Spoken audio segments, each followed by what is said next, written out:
नमस्कार. परमहंस योगानंदांचं योगी कथामृत हे पुस्तक आपण वाचतो आहोत. आज आपण 3रं प्रकरण वाचायला घेतो आहोत. नाव आहे द्विदेही संत. बाबा, मी जर निमूटपणे घरी परत यायचे कबूल केलं तर मला काशीला जायला परवानगी द्याल का? प्रवासाची मला फार आवड होती. प्रवासाचा कधी काही बेत ठरवला तर वडील क्वचितच त्याला विरोध करीत. मी लहान असताना सुद्धा त्यांनी मला निरनिराळी शहरे आणि तीर्थाच्या ठिकाणी जायला परवानगी दिलेली होती. बहुधा माझ्याबरोबर 1-2 मित्रही आहेत. आम्ही नेहमी पहिल्या वर्गातून जायचो. पास आम्हाला वडील काढून देत. रेल्वेमध्ये ते मोठ्या हुद्द्यावर अधिकारी होते आणि त्यामुळे कुटुंबातील आम्हा भटक्या मंडळींना त्यांचा फार उपयोग होई. माझ्या विनंतीबाबत विचार करण्याचे वडिलांनी कबूल केले. दुसऱ्या दिवशी त्यांनी मला आपल्या जवळ बोलवले. एक बरेली ते वाराणसीच्या गोल सफरीचा पास, काही रुपयांच्या नोटा आणि 2 पत्रे माझ्या स्वाधीन केली. काशीला माझे एक स्नेही आहेत, केदारनाथ बाबू. त्यांच्याकडे माझे जरा धंद्याबाबत काम आहे. अडचण अशी आहे की त्यांचा पत्ता माझ्याजवळ नाही. पण तिथे आम्हा उभयतांचे एक मित्र आहेत, स्वामी प्रणवानंद. त्यांच्यामार्फत तू हे पत्र केदारबाबूंकडे पोचते कर. स्वामी माझे गुरुबंधू आहेत. त्यांची आध्यात्मिक प्रगती मोठी आहे. त्यांच्याकडे जाऊन आल्याने तुझा फायदा होईल आणि ही दुसरी चिठ्ठी तुझा त्यांच्याशी परिचय करून देईल. आणि हे पहा, आता पुन्हा घरातून पळून जायचे नाही बरं का. हे सांगताना वडिलांचे डोळे किंचित चमकले. त्यावेळी माझे वय 12 वर्षाचे होते. वयाला अनुरूप अशा उत्साहाने मी बाहेर पडलो. आता इतकी वर्ष झाली, पण निरनिराळ्या ठिकाणी जाणं आणि निरनिराळी माणसे पाहण्याचा माझा आनंद अजून काही कमी झालेला नाही. वाराणसीला पोहोचल्यावर मी तडक स्वामींच्या घरी गेलो. बाहेरचे दार उघडेच होते. मी 2ऱ्या मजल्यावर एका लांबलचक हॉलवजा दालनात गेलो. तिथे एका उंच अशा व्यासपीठावर पद्मासन घालून बसलेली, कमरेभोवती फक्त एक पंचा गुंडाळलेली अशी स्थूलदेही व्यक्ती दिसली. त्यांच्या चेहऱ्यावर एकही सुरकुती नव्हती. डोक्याचे मुंडन केले होते, दाढी केलेली होती. त्यांच्या ओठावर एक सुंदर हास्य विराजमान झालेले होते. मी त्यांच्या एकांतात व्यत्यय आणला अशी माझ्या मनात आलेली कल्पना जाणून तिचे निराकरण करावे म्हणून की काय, त्याने मला जुना ओळखीच्या माणसात जशी हाक मारावी तशी हाक मारून जवळ बोलवले. आनंद बाबा. माझ्या लाडक्याला आनंदाचा लाभ हो, हे त्याचे पाचारण अगदी मनापासून बालसदृश आवाजातले होते. मी खाली वाकलो आणि त्यांच्या पायांना स्पर्श केला. स्वामी प्रणवानंद आपणच का? त्यांनी होकारार्थी मान हलवली. भगवतीचा मुलगा ना तू? माझ्या खिशातून बाबाचे पत्र काढण्या अगोदरच त्यांच्या तोंडून वरील शब्द बाहेर पडले. मी आश्चर्यचकित झालो. माझ्या जवळचे परिचयपत्र त्यांना दिले. त्या पत्राची आता आवश्यकताच राहिली नव्हती. केदारबाबूंचा पत्ता मी तुला देतोच. स्वामींच्या दूरदर्शन शक्तीच्या या 2ऱ्या प्रयोगाने मी चाट पडलो. त्यांनी पत्र नजरेखाली घातले आणि माझ्या वडिलांबाबत काही प्रेमळ उद्गार काढले. हे पहा बाळ, मला 2 पेन्शन्स आहेत. रेल्वे ऑफिसमध्ये तुझ्या वडिलांच्या हाताखाली मी काम करत होतो. त्यांनी मिळवून दिलेले एक पेन्शन आणि 2रे पेन्शन म्हणजे माझा स्वर्गीय पिता जगन्नियंता त्याने शिफारस करून मिळवून दिलेले. त्या पिताकरता मी जाणून बुजून या संसाराचा त्याग केला. या उद्गारांचा मला अर्थ कळेना. महाराज, स्वर्गीय पित्याने हे जे पेन्शन दिले आहे असे आपण म्हणता, त्याचा प्रकार काय आहे? तो काय आपल्या ओंजळीने पैसे टाकतो की काय? त्यांना हसू आले. ते पेन्शन म्हणजे अगाध शांतीचा लाभ. कित्येक वर्ष ध्यानसाधना केली त्याचे बक्षीस. आता मला पैशाची जरुरी नाही. माझ्या ज्या काही थोड्या प्रापंचिक व्यवहाराच्या गरजा आहेत त्यांची भरपूर सोय करून ठेवलेली आहे. हे 2रे पेन्शन म्हणजे काय आहे हे तुला काही दिवसांनी पुढे समजेल. अशा तऱ्हेने संभाषण एकदम थांबवून स्वामी महाराज गंभीर आणि निश्चेष्ट झाले. त्यांच्या मुद्रेवर एक दगडी पुतळ्याची छटा आली. त्यांचे डोळे प्रथम चमकत होते, जणू काही एखादी पाहण्यासारखी गोष्ट निहाळून ते पाहत होते. पण नंतर त्यांची नजर थिजल्यासारखी झाली. त्यांच्या या अचानक मौन धारणेने मला जरा गोंधळल्यासारखे झाले. वडिलांच्या मित्रांना भेटायला कसे जायचे हे त्यांनी अद्याप सांगितलेले नव्हते. त्या खोलीत आमच्या दोघांखेरीज दुसरे कोणी नव्हते. मी आपल्या सभोवार जरा पाहिले. मला जरा चमत्कारिक वाटू लागले. त्यांच्या बसायच्या जागेखाली त्यांच्या पादुका होत्या. तिकडे माझी ओझरती नजर गेली. छोटे बाबू, काही काळजी करू नका. तुम्हाला ज्यांना भेटायला जायचे आहे ते गृहस्थ अर्ध्या तासात उपस्थित होतील. योगी महाराज माझे मन समजावून घेत होते. हे असाध्य कार्य त्या क्षणाला कठीण नव्हते. पुन्हा त्याने मौन धारण केले. माझ्या घड्याळाकडे मी पाहिले. बरोबर 30 मिनिटं झाली होती. स्वामीजींनी मौन आटोपते घेतले आणि ते म्हणाले, मला वाटते केदारनाथ दारापर्यंत येऊन पोचला असेल. आणि मी जिन्यावरून वर येणाऱ्या कोणाच्या तरी पावलांचा आवाज ऐकला. वातावरण एकदम गंभीर झाले. माझ्या डोक्यात विचाराचे चक्र झंझावतासारखे फिरू लागले. निरोप पाठवल्याशिवाय बाबांच्या मित्रांना येथे बोलावून घेणे कसे काय शक्य झाले? मी आल्यापासून माझ्याखेरीज दुसऱ्या कोणाशीही हे शब्दही बोललेले नाहीत. मी निबूटपणे त्या खोलीतून बाहेर पडलो आणि जिन्यावरून उतरू लागलो. अर्धा अधिक जिना उतरतोय तोच मला एक सद्गृहस्थ वाटेत भेटले. गोरे, मध्यम उंचीचे आणि पातळचे. ते गडबडीत असल्यासारखे दिसले.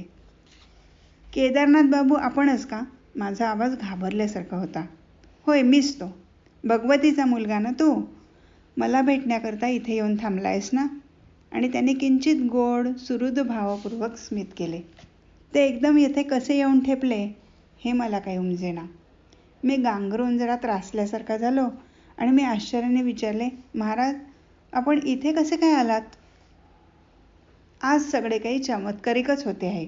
1 तास सुद्धा झाला नसेल गंगेवर मी स्नान उरकले आणि स्वामी प्रणवानंदांची आणि माझी तिथे भेट झाली. मला काही समजत नाही त्यांना मी तिथे त्यावेळी आहे हे कसं कळलं.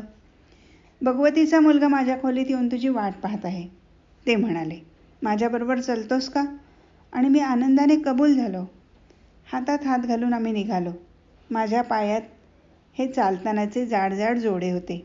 स्वामींच्या पायात लाकडी खडाव्या होत्या, पण माझ्याबरोबर ते चालत होते. प्रणवानंदन एकदम थांबले आणि त्यांना मला विचारले, माझ्या जागेपर्यंत पोहोचायला तुला किती वेळ लागेल? साधारण अर्धा 1 तास. मला आता थोडेसे दुसरे काम आहे. त्यांनी माझ्याकडे जरा मार्मिक नजरेने पाहिले. मी आता तुला येथे सोडतो. मला माझ्या मुक्कामाच्या ठिकाणी येऊन भेट. भगवतीचा मुलगा आणि मी तुझी तिथे वाट पाहत आहोत. मी जरा काही हो ना करतोय तोच ते माझ्या बाजूने पुढे सटकले आणि गर्दीत नाहीसे झाले आणि मी येथे जणू धावतच येऊन पोचलोय. या साऱ्या खुलाशाने माझ्या मनातला गोंधळ अधिकच वाढला. मी त्यांना विचारले, स्वामींचा आणि आपला किती दिवसांचा परिचय आहे? गतवर्षी काही प्रसंगी त्यांची माझी भेट झाली, पण यंदा काही नाही. आज पुन्हा घाटावर झाली भेट. फार आनंद झाला. माझ्या कानावर माझा विश्वास बसत नाही. मला काय भ्रम झालाय की काय? तुम्हाला काय ते स्वप्नात भेटले की प्रत्यक्ष भेटले? अगदी हाताला हात लावलात, त्यांच्या पावलांचा आवाज तुम्हाला स्पष्ट ऐकू आला? तू काय म्हणतोस ते मला काही समजत नाही, ते रागाने उसळून म्हणाले. मी काही खोटं बोलत नाही. तू ह्या ठिकाणी माझी वाट पाहत थांबलेला आहेस हे फक्त स्वामीजींकडूनच मला समजणे शक्य आहे. हे तुला समजत नाही का? पण मग सुमारे 1 तास झाला ते स्वामी प्रणवानंद तर माझ्या दृष्टीसमोरून एक क्षणभर सुद्धा दूर झालेले नाहीत. आणि मग त्यांना मी सारी हकीकत सांगितली आणि स्वामीजींशी जे माझे संभाषण झाले ते पुन्हा त्यांना सांगितले. त्यांचे डोळे मोठे झाले. काय आपण या जडसृष्टीत आहोत का स्वप्नसृष्टीत आहोत? असा चमत्कार पाहायला मिळेल असे मला कधीही वाटले नाही. मला प्रथम वाटले होते की हे स्वामी काय सामान्य मनुष्यच आहेत, पण आता पाहतो तर काय, हे दुसरा देह धारण करतात आणि त्या देहाने कार्यही करू शकतात. दोघांनी मिळून आम्ही स्वामींच्या दालनात प्रवेश केला. केदारनाथ बाबूंनी माझे लक्ष व्यासपीठाच्या खाली ठेवलेल्या पादुकांकडे वेधले.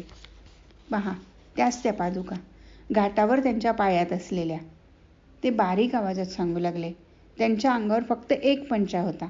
आत्ताही तो तसाच आहे. त्यांनी स्वामींना वाकून प्रणाम केला.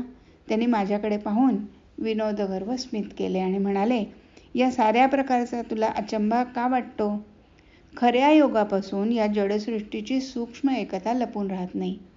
एका क्षणात कलकत्त्यामधील माझ्या शिष्यांना मी पाहू शकतो, त्यांच्याशी बोलू शकतो, ते सुद्धा या स्थूल जडसृष्टीने बंधन स्वेच्छेने तोडून टाकून पलीकडे जाऊ शकतात. स्वामीजींनी मला परलोकातील संदेश वहन आणि दुरान्वेषण या बाबतीतील आपल्या सामर्थ्याची जी चुणूक दाखवली त्यात त्यांचा हेतू होता. माझ्या बालमनावर दैवी सामर्थ्याची पकड बसावी हा तो हेतू असावा. पण मला त्याबाबत उत्साह वाटण्याऐवजी एक तऱ्हेची आश्चर्य मिश्रित भीतीच वाटू लागली.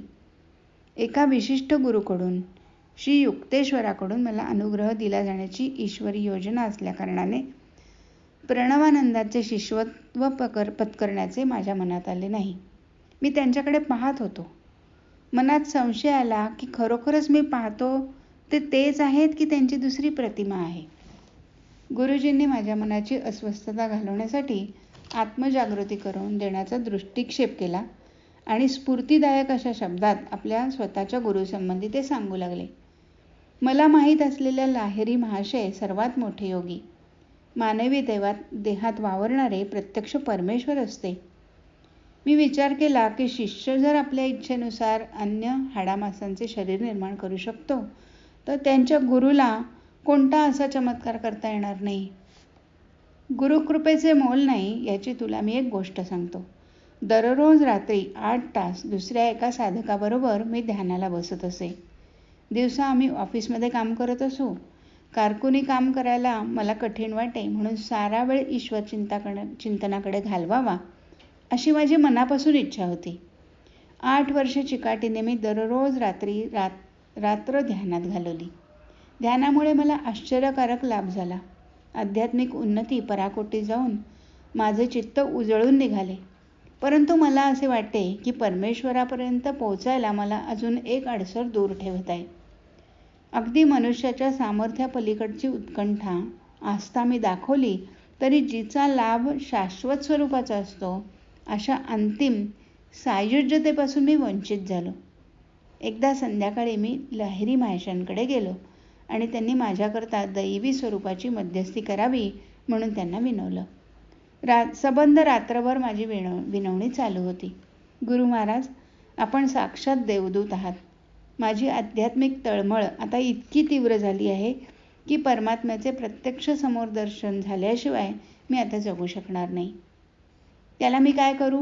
ध्यान अधिक तीव्र कर. गुरु महाराज, आपण प्रत्यक्ष परमेश्वर आहात. मी आपली प्रार्थना करतो. परमेश्वरच जणू जड देह धारण करून माझ्यापुढे उभा आहे. मला आता आपल्या दिव्य स्वरूपाचे दर्शन घडवून द्या. कृपा करा. लाहिरी महाशयांनी अनुग्रह केला. आपला हात माझ्याकडे करून ते म्हणाले, तू आता जा आणि ध्यानाला बैस. मी तुझ्यासाठी ब्रह्मदेवाकडे मध्यस्थी केली आहे. मी एकदम अगदी उंच उचलला जात आहे असे मला वाटले. मी घरी परत आलो. त्या रात्री ध्यानामध्ये माझे ज्वलंत ध्येय मला प्राप्त झाले. असे लाभलेले ते आध्यात्मिक पेन्शन मी आता अविरतपणे उपभोगत आहे. त्या दिवसापासून तो आनंदमय सृष्टीनिर्माता माझ्या डोळ्यापासून एखाद्या भ्रमाच्या पडद्यामागे दडून राहावा तसा कधी राहिलेलाच नाही. प्रणवानंदांचा चेहरा दिव्य तेजाने भरून राहिला होता. पारलौकिक शांतता माझ्या हृदयात संचारली. भीती अशी वाटेनाशी झाली. गुरु महाराजांनी आणखी एक गोष्ट सांगितली. त्यानंतर काही महिन्यांनी मी लाहिरी महाशयांना भेटलो आणि दिव्य प्रसाद दिल्याबद्दल त्यांचे आभार मानण्याचा मी प्रयत्न केला. नंतर मी आणखी एका बाबतीत त्यांच्याशी बोलणे केले. गुरु महाराज, आपण देवस्वरूप आहात. आता मला कचेरीत पुढे काम करायची बिलकुल इच्छा नाही. कृपा करून मला यातून मोकळे करा. हे जे ब्रह्मसुख आहे त्यात मी सतत जणू धुंद असाच असतो. मग कंपनीकडून पेन्शन मागून घे. इतक्या लवकर मला पेन्शन कसे मिळेल? काय कारण देऊ? तुला वाटेल ते कारण दे. दुसऱ्या दिवशी मी अर्ज केला. नोकरीची मुदत संपण्यापूर्वीच मी पेन्शन का मागतोय याची कारणे डॉक्टरांनी विचारली. काम करीत असताना माझ्या पाठीत मेरुदंडातून एक जबरदस्त चमक वरपर्यंत चढत जाते. ती चमक माझ्या शरीरभर भरून जाते आणि त्यामुळे कचेरीतले काम मला करता येत नाही. हे माझे म्हणणे ऐकून आणखी जास्त काही न विचारता डॉक्टरांनी मला पेन्शन मिळावे म्हणून जोराची शिफारस केली आणि मला पेन्शन मिळाले. मला माहीत होते की लाहिरी महाशयांच्या दैवी इच्छेने डॉक्टर, रेल्वेतील अधिकारी आणि त्यात तुझे वडीलसुद्धा या सर्वांची मने वळवली गेली.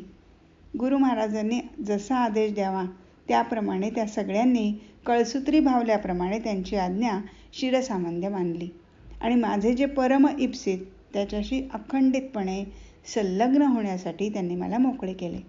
आणि असे हे विलक्षण वक्तव्य ऐकल्यावर स्वामी प्रणवानंदांनी एका प्रदीर्घ मौनाचा अवलंब केला आणि ते एकांतात गेले. त्यांच्या पायांना आदरपूर्वक नम्र भावाने मी वंदन केले आणि त्यांचा निरोप घेतला. निरोप घेतेवेळी त्यांनी मला आशीर्वाद दिला. तुझे जीवन संन्यास धर्म आणि योगमार्ग यास वाहिलेले आहे. पुन्हा एकदा तू माझ्या भेटीला येशील त्यावेळी तुझे वडील तुझ्याबरोबर असतील. पुष्कळ वर्षांनी ही दोन्ही भाकिते खरी ठरली. संध्याकाळ झाली होती. अंधार पसरत होता. केदारनाथ बाबू माझ्याबरोबरच चालत होते. मी त्यांना बाबांचे पत्र दिले. ते त्यांनी रस्त्यावरच्या दिव्याच्या उजेडात वाचले. तुझ्या वडिलांचे असे म्हणणे आहे की मी त्यांच्या रेल्वे कंपनीच्या कलकत्त्याच्या ऑफिसमध्ये नोकरी पत्करावी. स्वामी प्रणवानंद ज्या पेन्शनचा उपभोग घेतात असे पेन्शन मिळवण्यात काय मौज आहे. पण ते शक्य नाही. मला बनारस सोडून जाता येणार नाही. अरे अरे, 2 देह धारण करणे मला या जन्मी तरी शक्य नाही. आज आपण इथेच थांबू. हरिओम तत्सत.